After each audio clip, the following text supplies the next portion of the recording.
एक युवा चित्रकार मीरा अपने सामने रखे विशाल कैनवास को निराश होकर देख रही थी।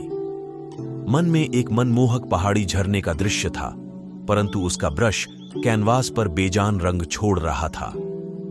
कई दिनों की मेहनत के बाद भी सिर्फ रंगों के धब्बे और एक अधूरा चित्र बन पाया था। हताश होकर वह मठ के बगीचे में चली गई। वहां बोधि वृक्ष के नीचे बुद्ध विराजमान थे।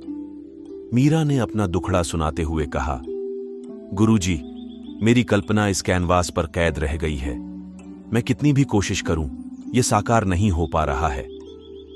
बुद्ध मुस्कुराए और बोले, मीरा, सच्ची कला किसी चीज को जीतने के बारे में नहीं, बल्कि उसके भीतर छिपी खूबसूरती को बाहर लाने के बारे में है। जिस तरह एक शिल्पकार अतिरिक्त पत्थर को हटाता है, उसी तरह तुम्हें भी अपने मन के अवरोधों को दूर करना होगा। उन्होंने शांत तालाब में खिले हुए कमल के फूल की ओर इशारा किया। देखो इसकी सहज सुंदरता को।